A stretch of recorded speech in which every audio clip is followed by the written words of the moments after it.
Hi guys, and welcome back to my YouTube channel. Oh my gosh, it's been a while. I'm so sorry that I haven't been able to upload videos for a while. I've just had so much going on, it's been so hectic. Uni's just finished up for the year, so I've just been madly finishing assignments, studying for exams, had the exams, all of that. I've just started at a new job and have another one that I'm about to start as well. And with obviously Christmas not long away, I've been organising everything for that.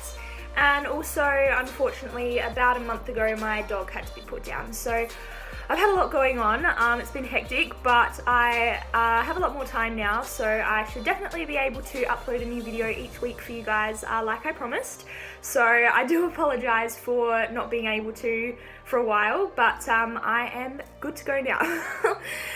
So as for today's video, I'm going to be doing a bit of like a motivational video, how to be positive and feel happy kind of thing. Mainly just from personal experiences, family and friends, and as I'm studying psychology at uni, I've kind of picked up on a few things that are meant to be good for happiness and well-being. So yeah, I hope you enjoy my first video back. So yeah.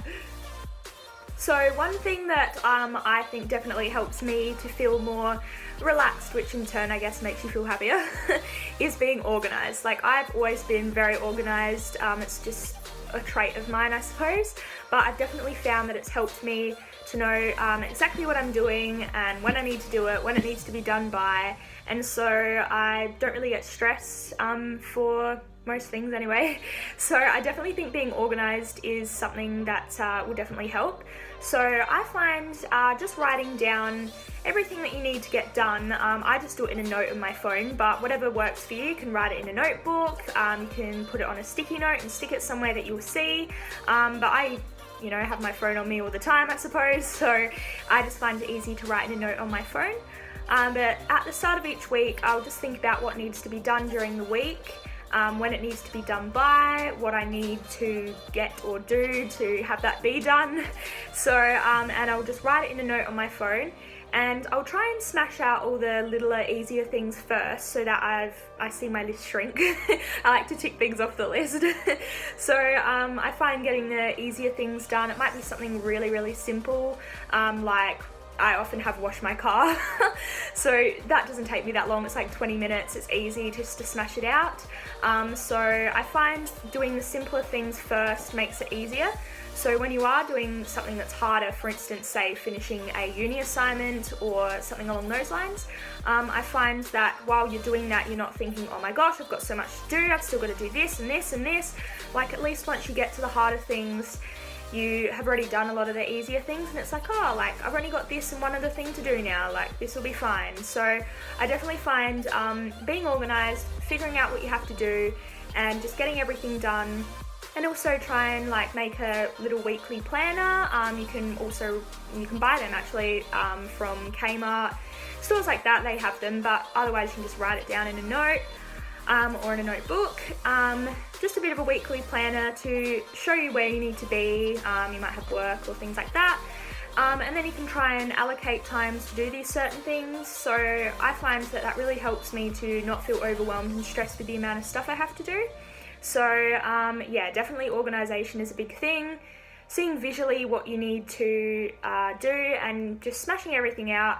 I find that way it helps me to not procrastinate as much, I suppose. So it's kind of like get everything done, and then you can just relax and enjoy doing what you want to do. So I find that's definitely something that helps me to de-stress and feel a lot happier when I'm actually doing the things that I enjoy, because I'm not doing it and worrying that I need to get everything done. So yeah, definitely organisation is a big thing. Another thing I find helps is that to look at everything more positively, as the saying goes, like, look at the glass as being half full, not half empty. So even if you have a bad day, I tend to think that there's always at least 3 things in that day that happened that were good. And so what I do at the end of each day is, in a notebook, which I got this from Kmart because it has 365 pages. So I just write down in a book at the end of each night the 3 good things that happened during the day, so that I can go to bed on a positive note, and even if it wasn't a great day, I can always think, you know what, there was at least 3 good things that happened. I've got something to be thankful for. It's not all bad. So I definitely find that helps you to think positively and, you know, ends the day on a positive note, and that way you can go to sleep and wake up the next morning feeling good, knowing that something's good's going to happen. So I've definitely found that that's helped me. I've done that for, I think, about 5 years actually. And yeah, it's really helped to give a positive spin on everything. And also something else that I've done as well for about the same length of time is everything good that happens during the year, I like to put in a jar, in a little note, which there's lots of stuff in here this year, so that's good. I like to do this, and then I open it on New Year's Eve and read all the really good things that happened during the year. There's often a lot of things that I forget even happened. So that way I like to reflect on the year that's just passed and see all the positive things that happened, and it makes me excited for the next year with what's to come. So I definitely find that helps as well. So just thinking more positively is obviously going to make you feel a lot happier. So when something bad happens, just think, you know, this is not the worst thing that could happen to me. There's a lot of good things that have happened, so you just need to focus on the good things that's happened and not necessarily the bad. So in whatever way that you want to do that, that's up to you. But my way is just with writing down 3 good things that happened at the end of each day, and putting all the really good stuff that happened, like maybe holidays you've been on, things like that, and putting them in the jar and opening at New Year's, and you can read all the good things that has happened to you. So yeah, that might also help as well. Another thing that definitely helps is sleeping well and eating well. So I've found that going to sleep at the same time every night and waking up at the same time every morning helps your body to get into a routine. So when it is time for your bedtime, you do feel tired and you'll fall asleep straight away. And when it is time to wake up, your body will kind of wake up naturally at that time. So I find that I go to sleep at 11 o'clock every night, and I definitely do feel tired at that time, and I take like 2 minutes to get to sleep. And then I stay asleep and my body wakes me up naturally just before 9 o'clock, just before my alarm goes off. So I find that that's a good pattern for me. It definitely is hard, I know, to go to bed at the same time every night, as you might have commitments and things that require you to go to bed at different times. And same thing with waking up, I suppose. If you have work maybe one day, not the next, I suppose it's harder to wake up at the same time. But see, I find it hard during uni, as obviously I have classes in the morning and then some in the afternoon, so I do find it hard to wake up at the same time. But during my uni break, as I only work in the afternoons usually, I find that I am able to go to bed and wake up at the same time. So I suppose it doesn't work for everyone, but regardless, it's good to roughly around the same time anyway, if you can. So I find it just helps your body to get into a routine, and you will find it a lot easier to fall asleep and to wake up in the morning. So obviously it's much better to wake up naturally than to wake up by alarm, as that way you know that your body's had the amount of sleep that it needs, and you'll feel more energized and awake and ready to do whatever you want to do. So definitely sleeping will definitely help you. So I get about 10 hours every night, so I find that's a good amount for me. I think it's plenty. I always feel full of energy. So it's what works for you. It's finding the right balance. But if you have an iPhone, or I'm sure there's something similar on Android, on the little clock alarm app, whatever it is, there's a bedtime component of it. So you can click in there a time to go to bed at the same time and a time to wake up in the morning. It'll tell you how many hours that is. It'll give you a little reminder 15 minutes before the bedtime that it's that time, and it'll an alarm will go off when to wake up in the morning. And then it will have a little graph down the bottom of how long you've slept for, and then if you click on that, it'll take you into the little health app and show you about your sleep. So I find that that's really good resource to use for that one. So yeah, definitely if you're sleeping well, because obviously while you sleep, your body heals. So if you've got any injuries or sicknesses during sleep, your body will heal. So it's definitely important to get a good amount of sleep. So it's just what's finding it's just finding what's right for you. So you might need more sleep than that, you might need less sleep. So have a play around with it, but definitely that will help. as for eating well, that definitely helps, as if you're getting the nutrition that your body needs, then obviously it can operate however you want it to. So I never used to eat right. I always used to just eat whatever I wanted, whenever, never really ate healthy foods. But I thought to myself, you know, if I eat right, then I'll be able to do whatever I want to do, and it has definitely really helped. So I find as well, eating at roughly the same time each day, it doesn't need to be exactly, but roughly, I find that helps because you feel hungry at those times and you don't feel hungry at the other times. So I definitely find that helps. But make sure that you're getting all the nutrition that you need. Make sure that you're not skipping meals, because if you skip meals, your metabolism is going to slow down and it's all just going to get all mucked up. So there's a really good app to use for that. It's called MyFitnessPal, and it's got like a little food diary on there. So you just enter in all the foods that you've eaten, and something that I find really useful is that you can just scan the barcode, so you don't need to go and search through all the foods. So it's really easy to do. And at the end of each day, you just click complete diary, and it comes up with all the nutrition stuff you need to know. So it'll show you what you're eating too much of or not enough of, and you'll be able to find the right balance with what's, you know, kind of considered, I suppose, the perfect diet. And it's not really that hard to achieve. You don't need to go on all these special diet program things. So it's just eating, I suppose, what's right for your body. You put in your height and your weight and your age and gender and all that, so it shows you what's right for you. So I found that that's definitely helped. Eating right makes you feel better, more full of energy, and it also helps you, if you've built up a good immune system, you won't get sick as much, and then therefore you won't get run down. So I found that I barely ever get sick anymore, so that's definitely something that helps. So if you eat well, then your body is going to perform well. So yeah. And as a lot of people know, when you exercise, your body releases endorphins, which make you feel happy. So obviously that's definitely something that's going to make you feel happy. I have pins and needles in my foot. Ow. Okay. So definitely exercising will make you a lot happier. So it doesn't have to be like 3 hours a day. It can just be a simple 10-minute run or something. Like, it doesn't have to be anything extreme. A lot of people, when you say you've got to exercise, they think, oh, I've got to go to the gym for 2 hours every day. Like, no, you don't have to do that.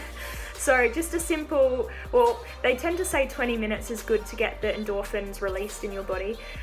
So I suppose if you go for a 20-minute walk even, that's plenty. So you can set up a little program. Once again, I do it on my phone, but you can do it anywhere. It'll write down, type it, up to you. It's whatever you want to do.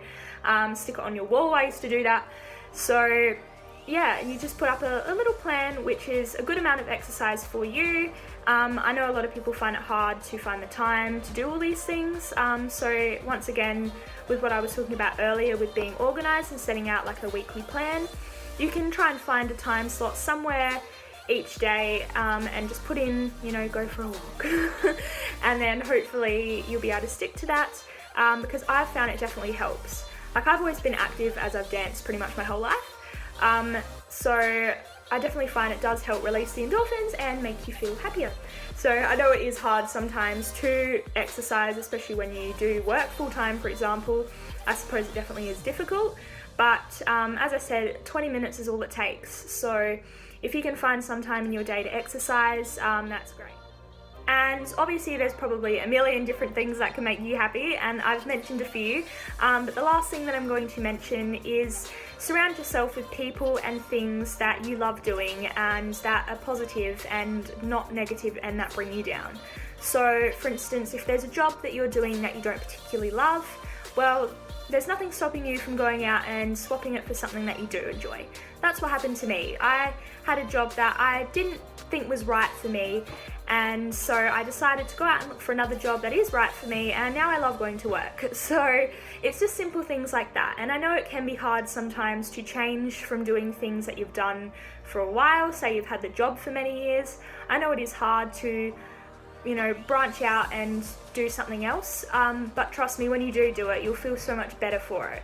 So definitely things like that. That goes for anything, not just work. That could go for you know, a hobby or a sporting team, anything at all. So that's definitely something that will help. Also surround yourself with people that are positive and that lift you up and not bring you down. If you've got people around you that don't make you feel good about yourself, then don't have them in your life. That's basically the moral of the story. Find people that are going to bring you up and not pull you down. Something else I've found is that if you give off happy, positive vibes, you're going to attract happy and positive energy. So you're going to attract other people that are the same as you. So then you'll be very happy. And it's not necessarily the things that you do and the people that you associate with, but it's also the environment that you spend a lot of time in. Make sure that you see things that you like. For instance, like in your bedroom, put up photos of your friends that you really enjoy hanging out with. You know, I really like candles, so if you do too, buy lots of candles and light them. It makes the room smell nice, like things like that. Also, I really like fairy lights, so I have lights everywhere in my room, and I turn them on every night. And then that way you can just sit on your bed and admire all the pretty stuff in your room. So just things like that. So make sure everything that you see around your environment is happy and positive and that makes you feel good, and you will not have a problem at all with being happy. And the last thing that I'm going to say is make sure that whatever you do, you enjoy doing it.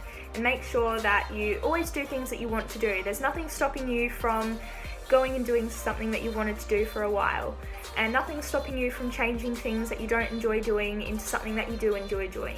So my words kind of got muddled up there, but you get what I mean. So make sure that you always are doing something that you enjoy doing, and that your negative thoughts are turned into positive thoughts, and just make sure that you really enjoy life and think of all the good things that have happened instead of dwelling on the bad things that have happened. So yeah, I hope that that has helped you in some way. So thanks so much for watching my video on how to be positive and happy. So I hope that you've learned something and that I've helped you in some way. This might not work for everyone, it's just what I've found works for me, but it's not necessarily going to work for everyone. It's finding what's right for you and finding the right balance. But I do hope that I've helped in some way. That's kind of in my nature. That's why I'm studying psychology at uni. So I do hope that I've helped you in some way. So if I have, and if you've enjoyed this video, please give it a thumbs up because it will help me out a lot. And make sure to subscribe if you haven't already. And I hope to see you in my next video. Alright, bye!